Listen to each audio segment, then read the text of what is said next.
लड़की होके सब कुछ त्याग दिए राजनीति के लिए, आज उसके साथ अन्याय हुआ। कोरोना तो आएगा ही ना। नमस्कार, आप देख रहे हैं नवा समाचार और मैं हूं विशाल। बिहार की राजनीति में इस वक्त बड़ा धमाका हुआ है। जन स्वराज पार्टी, जिसके सूत्रधार प्रशांत किशोर माने जाते हैं, उन्होंने अपनी पहली सूची जारी कर दी है और इसके बाद से ही बवाल मचा हुआ है। दोस्तों, 51 सीटों पर उम्मीदवारों की घोषणा हुई, लेकिन साथ ही कई पुराने और जमीनी कार्यकर्ता खुद को ठगा हुआ महसूस कर रहे हैं। इन्हीं में से एक हैं पुष्पा सिंह, जिन्होंने अपनी आंखों में आंसू लेकर कहा, गलत मत बोलिए, गलत मत बोलिए, यह आंसू कब बंद होगा। आज की हमारी खास रिपोर्ट में देखिए, मेहनत, उम्मीद और निराशा के बीच जन स्वराज की राजनीति का असली चेहरा। दोस्तों, हम इस वक्त मौजूद हैं जन स्वराज के पटना कार्यालय में, जहां उम्मीदवारों की घोषणा के बाद माहौल काफ़ी गर्म हो गया है। कई नेता खुश हैं जिन्हें टिकट मिला है, लेकिन उतनी ही बड़ी संख्या उन कार्यकर्ताओं की है जो आक्रोश में हैं। कई चेहरों पर मुस्कान है तो कई आंखों में आंसू। सवाल यह है कि क्या सचमुच इस पार्टी में व्यवस्था परिवर्तन की बात हो रही है, या यहाँ भी वही पुराना सिस्टम हावी है। लोगों की भीड़, नारों की गूंज और हर चेहरे पर सवाल, आखिर टिकट किस आधार पर बांटा गया। दोस्तों, सूत्रों के मुताबिक बेनीपट्टी ब्राह्मण बहुल इलाका है और यहाँ बाबा किशोर झा के नाम का चर्चा था।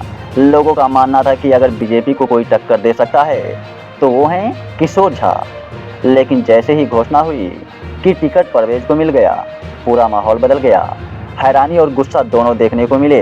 दोस्तों, क्यों किया गया आखिर ऐसा, किस वजह से नाम काटा गया, इसका जवाब कोई नहीं दे रहा है। हम सब मेहनत कर रहे थे, पैदल यात्रा में थे, पोस्टर में थे, लेकिन टिकट किसी और को दे दिया गया।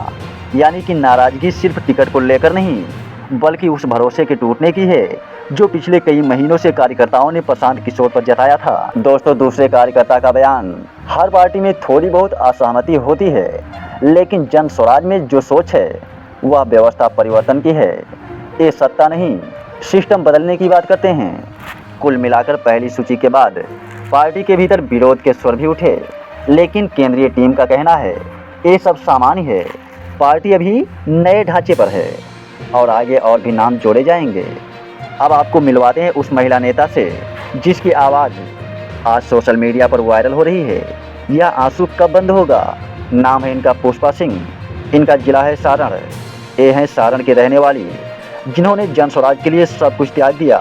घर परिवार, नौकरी, यहाँ तक की सुरक्षा तक की परवाह नहीं की। दोस्तों, पुष्पा सिंह ने आंखों में आंसू लेकर कहा, जानते हैं, हमें बहुत पार्टी से ऑफर आया था, राजद से भी और भाजपा से भी।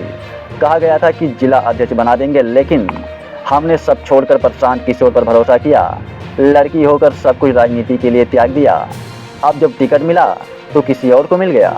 सवाल यह है कि क्या सच्चाई से भरोसा करना गलती थी मेरी, या भावनाएं सिर्फ एक व्यक्ति की नहीं बल्कि उन सैकड़ों कार्यकर्ताओं की है जिन्होंने इस यात्रा में कदम से कदम मिलाया।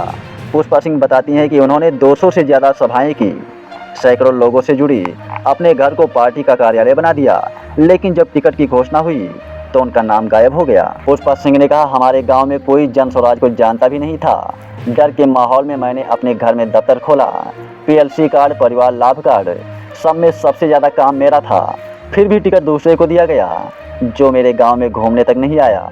यह इंसाफ नहीं, या नाइंसाफ़ी है।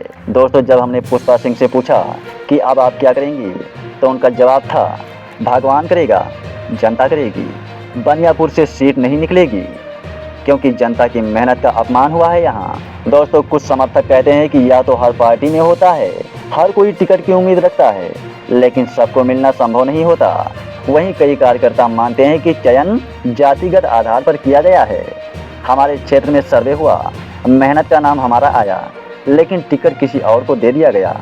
इससे बड़ा जातिवाद और क्या होगा। दोस्तों, इसी बीच पार्टी के एक वरिष्ठ सदस्य ने बताया कि जिनको टिकट नहीं मिला है उन्हें संगठन में नई जिम्मेदारी दी जाएगी। कहा जा रहा है कि केंद्रीय समिति इस पर पुनर्विचार भी कर रही है। जो मेहनती कार्यकर्ता हैं उन्हें नज़रअंदाज नहीं किया जाएगा। दूसरी सूची आने वाली है, उसमें कई नाम जुड़ेंगे। हम व्यवस्था परिवर्तन की ओर बढ़ रहे हैं और इसमें कुछ असंतोष होना स्वाभाविक है। सवाल वही पुराना है, क्या वाकई में बिहार की राजनीति में नया अध्याय शुरू हो रहा है, या फिर सिर्फ चेहरा बदला है, तरीका वही पुराना रहेगा। पुष्पा सिंह जैसी कार्यकर्ता जब कहती हैं अब सच्चाई से भरोसा हट गया है, तो यह एक पार्टी की नहीं बल्कि पूरी राजनीति की सच्चाई को उजागर करता है। दोस्तों, तो आपने देखा एक तरफ प्रशांत किशोर की जन स्वराज पार्टी जो व्यवस्था परिवर्तन की बात करती है, तो वहीं दूसरी तरफ वह कार्यकर्ता हैं जो खुद को उपेक्षित महसूस कर रहे हैं। दोस्तों, जहां एक महिला नेता आंसू में डूबी है, वहीं पार्टी कह रही है अभी और नाम आने वाले हैं, जो बाकी नाम है उन्हें कोई कार्य सौंपेंगे। दोस्तों, अब यह जनता तय करेगी कि बिहार की इस नई राजनीति में सच्चा बदलाव होगा या फिर ये बाकी पार्टियों की तरह सिर्फ वादों की राजनीति बनकर रह जाएगी। फिलहाल दोस्तों इतना ही। मैं हूं विशाल और आप देख रहे थे नवा समाचार। विश्वास वही, रफ्तार नहीं।